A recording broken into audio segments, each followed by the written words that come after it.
Vous posez la question de savoir quels sont les moyens les plus simples de prouver que la Terre est ronde, parce qu'apparemment c'est un sujet dont nous débattons, et je n'ai aucune idée du pourquoi.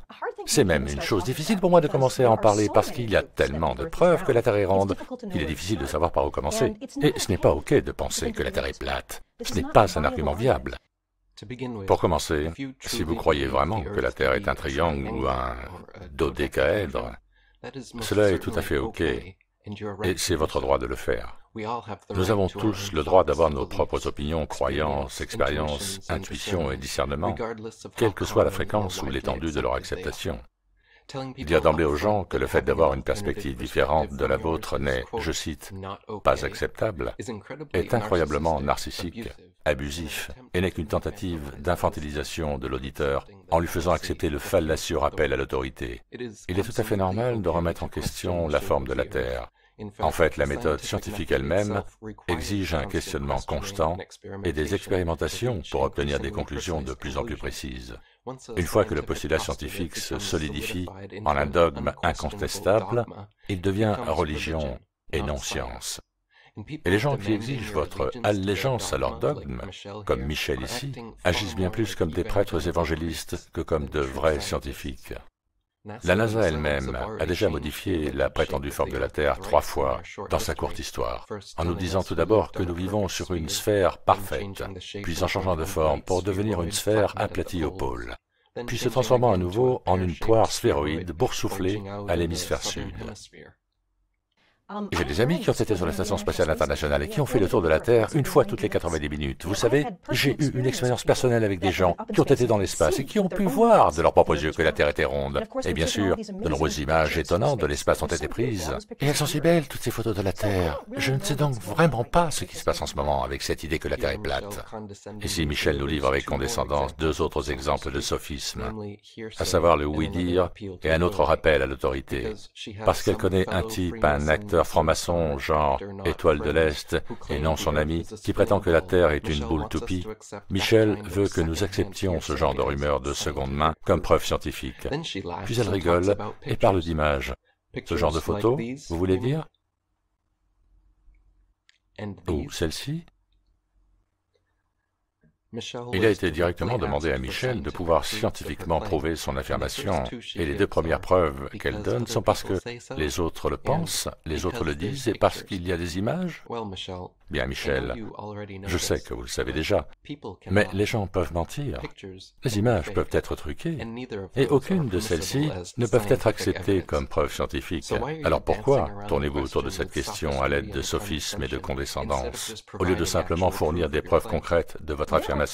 Il y a des preuves tout autour de vous, et ce n'est pas difficile de savoir que la Terre est ronde. En fait, les gens le savent depuis longtemps, plus de 2000 ans. Les anciens Grecs avaient en fait un nombre de preuves vraiment élégantes et merveilleuses que la Terre est une sphère, une des choses que vous pouvez vous-même voir avec une paire de jumelles, et que si vous allez au bord d'un lac sur lequel se trouvent des bateaux, plus ceux-ci sont éloignés, moins vous apercevez leur coque, qui disparaîtra de plus en plus bas pour ne laisser apparaître que leur mât. Et alors que les bateaux continuent de s'éloigner de plus en plus loin, la dernière chose que vous verrez sera le haut de leur mât. Ceci parce que les bateaux dépassent l'horizon qui est courbé. Donc une fois qu'elle a enfin fait le tour de ces soi-disant 3 preuves scientifiques que la Terre est une boule, on constate qu'elles proviennent toutes d'astronomes de la Grèce antique, qui ont été discrédités depuis leur présentation, même à cette époque. Sa première est l'affirmation genre dinosaure que les navires qui disparaissent au-delà de l'horizon, la coque en premier, prouvent en quelque sorte que la Terre est un globe. Le fait est que la loi de la perspective sur les surfaces planes dicte et nécessite cette occurrence. Par exemple, une fille portant une robe qui s'éloigne vers l'horizon semblera s'enfoncer dans la terre au fur et à mesure qu'elle avance. Ses pieds disparaîtront en premier, et la distance entre le sol et le bas de sa robe diminuera progressivement jusqu'à environ un demi-mile.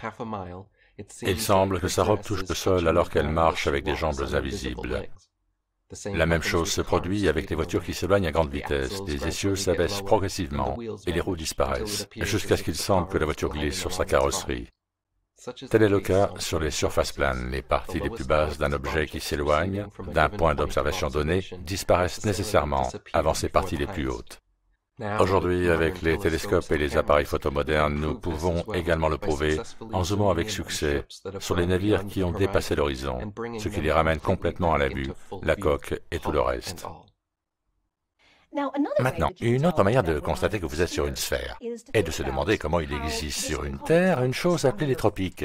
Les tropiques sont des endroits situés à proximité de son équateur, où par moment le soleil est à l'aplomb de votre tête dans le ciel. Et c'est en fait quelque chose que les Grecs ont utilisé non seulement pour prouver que la Terre était ronde il y a environ 2000 ans, mais aussi pour mesurer précisément sa circonférence, avec une marge d'erreur de juste 2%. Il y avait un scientifique grec vraiment brillant appelé Ératosthène, et celui-ci remarqua que dans la ville de Sienne, à une certaine date, le soleil brillait tout droit jusqu'au fond d'un puits, ce qui signifie que le soleil était à l'aplomb de celui-ci. Vous pouviez regarder en bas du puits et voir le reflet du soleil vous revenir. Et à exactement la même date, plus loin, dans la ville d'Alexandrie, ce phénomène ne se produisait pas. Le soleil n'était pas à l'aplomb de votre tête, il y avait un léger angle. Et tout ce qu'Ératosthène a fait est de mesurer la différence de l'angle du soleil. Et il a déduit que ce changement d'angle d'une ville par rapport à l'autre était probablement le signe que nous étions sur une surface incurvée. Donc, une autre preuve très simple est qu'à n'importe quelle date, dans différentes villes et dans différents lieux autour du monde, le soleil se situe à un angle différent dans le ciel, ce qui n'arriverait pas si la Terre n'était pas ronde. Pour sa deuxième preuve supposée, Michel nous raconte l'histoire d'Ératosthène qui a noté qu'à midi à Sienne, pendant le solstice d'été, le soleil ne produisait pas d'ombre et que ses rayons pouvaient atteindre directement le fond de son puits, alors que dans le même temps à Alexandrie, une barre métallique verticale fichée dans le sol produisait une ombre importante. En tenant compte de la longueur de l'ombre et de sa distance supposée avec le soleil, Ératosthène utilisa une méthode de mesure de la circonférence de la Terre proche de ce que les astronomes héliocentriques utilisent encore aujourd'hui. Cependant, le fait est que les calculs d'Ératosthène ont été faits en supposant que le Soleil était à des millions de kilomètres, de sorte que ses rayons se projettent de manière parfaitement parallèle, même sur des points aussi divergents que Sienne et Alexandrie. Ce postulat erroné a conduit à sa conclusion tout aussi erronée, qui a finalement été exposée dès l'invention du sextant nautique. En utilisant des sextants et la trigonométrie du plan par la mesure de l'angle du Soleil simultanément entre deux points de la Terre et en tenant compte de leur distance l'un par rapport à l'autre, le théorème de Pythagore révèle à la fois la hauteur et les dimensions du Soleil. En utilisant cette méthode, il a été calculé à plusieurs reprises que le Soleil et la Lune étaient d'environ 32 miles de diamètre et à 3000 miles de la surface de la Terre. Les ballons de haute altitude ont également filmé les hotspots de l'éclairage du Soleil sur les nuages, prouvant qu'il est local, agissant comme un projecteur, et non pas une boule de gaz brûlant à des millions de kilomètres de distance, comme le supposent les héliocentristes.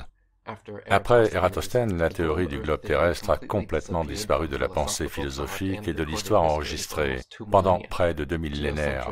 Les cosmologies géocentriques de la Terre plane ont continué à régner en maître avec même Ératosthène lui-même, présenté comme le père de la géographie, représentant la Terre comme étant plane sur sa célèbre carte du monde de 194 avant l'ère chrétienne.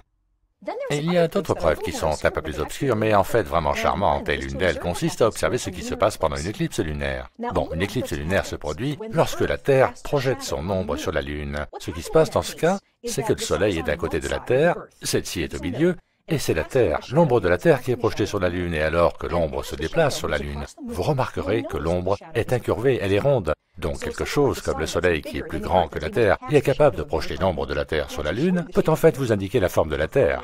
Sa dernière et plus ridicule preuve supposée de la forme de la Terre sous nos pieds est accomplie en regardant une lumière dans le ciel. C'est vrai. Quand on demande aux scientifiques une preuve empirique mesurable de la forme de la Terre sous nos pieds, ils tournent invariablement et inévitablement leur nez vers le ciel et commencent à parler de la forme des objets d'en haut. Imaginez inviter un entrepreneur dans votre maison pour mesurer les dimensions de celle-ci au sol, et qui sort immédiatement un décamètre et commence à mesurer toutes les lumières s'encastrer dans le plafond.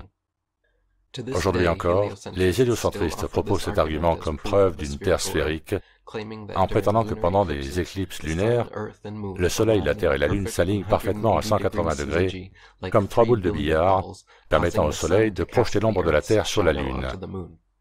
Cette astucieuse hypothèse est néanmoins erronée, rendue totalement invalide en raison du fait que les éclipses lunaires se produisent et continuent de se produire régulièrement, lorsque à la fois le Soleil et la Lune sont toujours visibles en même temps au-dessus de l'horizon.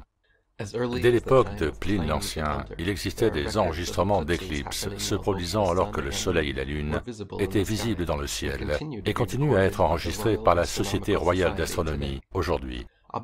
Évidemment, si le Soleil et la Lune sont tous deux observables simultanément lors d'une éclipse, alors ils ne sont pas alignés à 180 degrés.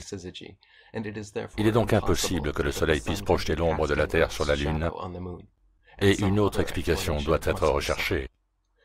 En fait, une autre explication existait déjà dans de nombreuses cultures autour du monde, qui a affirmé qu'un troisième corps céleste, connu sous le nom de Rahu, ou Soleil noir, existait également, égal en taille au Soleil et à la Lune. Ce corps noir translucide passerait devant le Soleil et la Lune pendant les éclipses, provoquant l'affaiblissement de leur lumière. Mais quelle que soit la cause de la diminution de l'intensité de la lumière de la Lune pendant les éclipses lunaires, celle-ci n'a absolument rien à voir avec le fait de prouver scientifiquement la forme de la Terre. Donc les gens savent que la Terre est sphérique depuis des milliers d'années.